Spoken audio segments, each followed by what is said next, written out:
அனைவருக்கும் வணக்கம். பெருமாளை வழிபடுறதுக்கு உகந்த ஏகாதசி தினம் மாதம் வந்தாலும் கூட மார்கழி மாதத்தில் வரக்கூடிய இந்த ஏகாதசி ரொம்ப சிறப்பு வாய்ந்தது அப்படின்னு சொல்லலாங்க. குறிப்பாக மார்கழியில் வரக்கூடிய ஏகாதசி வைகுண்ட ஏகாதசி அப்படின்னு அழைக்கிறாங்க.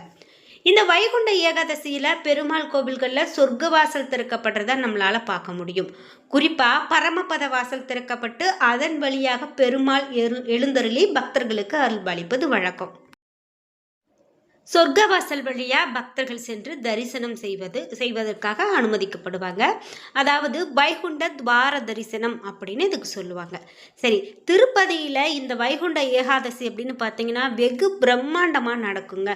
சாதாரணமாக புரட்டாசி மாதத்தில் எவ்வளவு சிறப்பாக இருக்குமோ அதே போல் இந்த மார்கழியிலையும் திருப்பதியில் மிக பெரும் ஒரு விழாவாக இந்த வைகுண்ட ஏகாதசி இருக்கும். அந்த வகையில் திருப்பதியில் நடக்கக்கூடிய வைகுண்ட ஏகாதசி விழா ரொம்ப பிரசித்தி பெற்றிருக்கும்.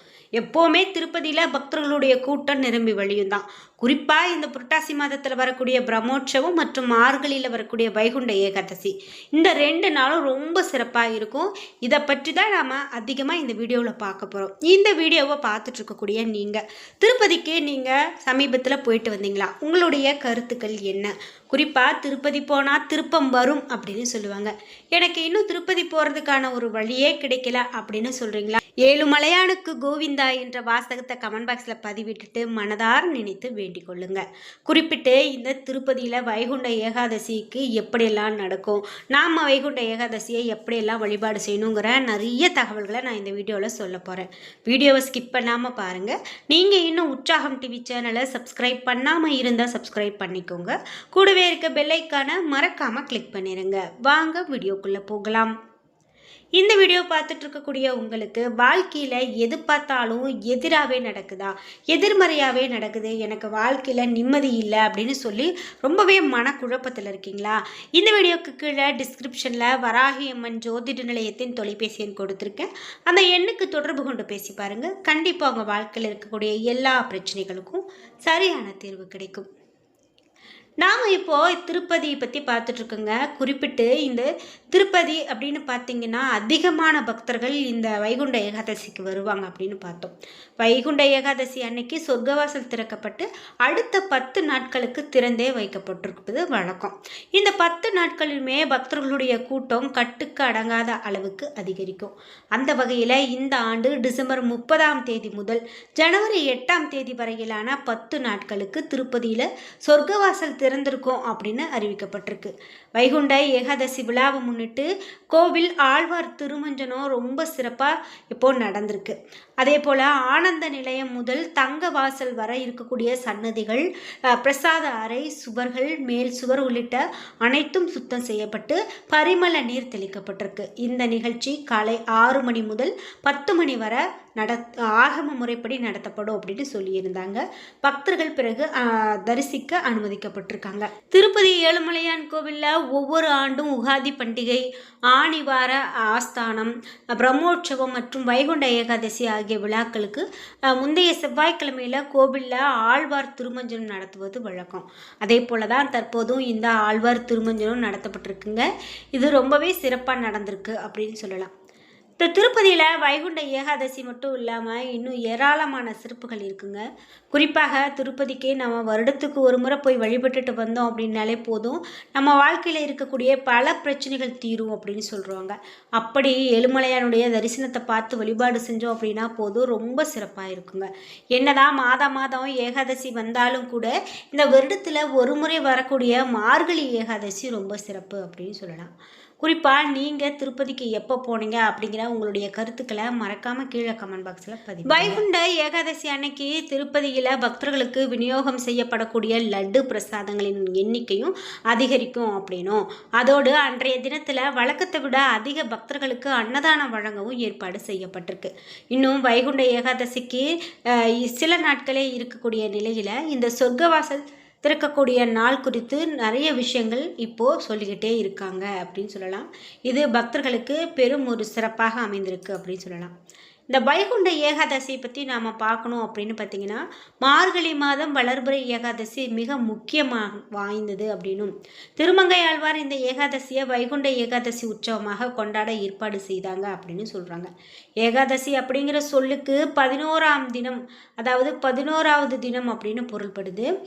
ஞானேந்திரியங்கள் 5, கர்மேந்திரியங்கள் அதாவது வாக்கு, பாதம், பாணி, பாயு, உபதம் இது 5, மனம் 1 ஆகிய 11ஐயும் பெருமாளோடு ஐக்கியப்படுத்தி தியானம் இருப்பதே இந்த ஏகாதசி விரதம். உடலாலும் உள்ளத்தாலும் பெருமாளுடன் ஒன்றி இருப்பதே உபவாசம். வருடத்துக்கு 24 அல்லது 25 ஏகாதசிகள் வரும். அனைத்து ஏகாதசிகளிலுமே விரதம் இருந்து வழிபடுவோர் பிறவி துயர் நீங்கி வைகுண்ட பதவியை அடைவாங்க அப்படிங்கிறது நம்பிக்கை. வருடம் முழுவதும் ஏகாதசி விரதத்தை கடைபிடிக்க முடியாதவங்க மார்கழி மாதம் வரக்கூடிய வைகுண்ட ஏகாதசியில் மட்டுமாவது விரதம் இருக்கிறது ரொம்ப சிறப்பு. அதே போல் பலனை இது மிக பெரும் சிறப்பாக கொடுக்கும். 3 கோடி ஏகாதசிகள் விரதம் இருந்த பலனை தரக்கூடியது என்பதால் வைகுண்ட ஏகாதசி முக்கோடி ஏகாதசி அப்படின்னு அழைக்கிறாங்க. தீட்டு காலத்தில் கூட இந்த ஏகாதசி விரதத்தை மேற்கொள்ளலாம் அப்படிங்கிறது இன்னும் சிறப்பு. ஏகாதசி விரதம் இருக்கிறவங்க முதல் நாளான தசமி அன்று ஒரு பொழுது உணவு உண்ண வேண்டும். ஏகாதசி நாளில் உண்ணாமலும் உறங்காமலும் விரதம் இருக்கலாம். அதே போல் மறுநாளான துவாதசி அன்னைக்கு சூரியோதயத்துக்குள்ளே நீராடி துளசி தீர்த்தம் அருந்தலாம். பாரணை அப்படின்னு சொல்லக்கூடிய பல வகை காய்கறிகளோடு கூடிய உணவை நாம் எடுத்துக்கலாம். அகத்திக்கீரை, நெல்லிக்காய், சுண்டைக்காய் ஆகியவை உணவில் இடம்பெறுதல் அவசியம். காலையிலேயே சாப்பாட்டை முடித்து நம்ம பகல் முழுவதும் உறங்காமல் நாராயண நாமத்தை ஜபித்தபடி இருக்க வேண்டும். மேலும் வைகுண்ட ஏகாதசி விரதம் இருக்கிறவங்க பாவம் அனைத்தும் நீங்க பெற்று வைகுண்டம் சேர்வாங்க. வைகுண்ட நன்னாளில் அதாவது இந்த நாளில் காலடி பட்டவுடன் திறந்து கொள்ளுமா, நல்லவர்களுடைய காலடி பட்டவுடன் திறந்து கொள்ளுமா. ஏகாதசியில் முழுமையாக திறந்திருக்கும் இந்த சொர்க்கவாசல். அதற்காக வைகுண்டத்துக்குள்ளே எல்லோரும் புகுந்து விட முடியாது. ஏகாதசி தினத்தன்னைக்கு உயிர் நிற்பவங்க கூட அவரவர் பாவ புண்ணிய பலன்கள் அனுபவித்தே தீரணும் அப்படின்னு சொல்கிறாங்க.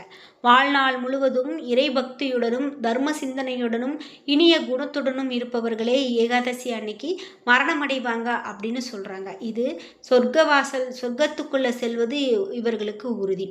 வைகுண்ட ஏகாதசி விரதம் மிக சிறப்பாக மதிக்கப்படக்கூடிய ஒன்று. எனவே காயத்ரியை விட சிறந்த மந்திரம் இல்லை, தாயை விட சிறந்த தெய்வம் இல்லை, ஏகாதசியை விட சிறந்த விரதம் இல்லை அப்படின்னு சொல்லக்கூடியது கூட வழக்கமாக இருக்குது. குறிப்பிட்ட இந்த ஏகாதசி பற்றி இன்னும் என்னென்ன தகவல்கள்லாம் சொல்கிறாங்க அப்படின்னு பார்த்தீங்கன்னா, இந்த ஏகாதசி 2025ஆம் ஆண்டு 2 சொர்க்கவாசல் திறப்புகள் இருக்குது. அதாவது ஜனவரி மாதம் 9, 2025 அன்று பிற்பகல் 12:22 முதல் ஜனவரி 10, 2025 அன்று காலை 10:19 மணியோடு முடிவடையுது. அதே போல் 2025 மற்றும் இந்த ஆண்டில் இறுதியில் டிசம்பர் 30 அன்று காலை 7:50 மணிக்கு தொடங்கி டிசம்பர் 31ஆம் தேதி அன்று காலை 5 மணி வரைக்கும் இந்த ஏகாதசி முடியுது.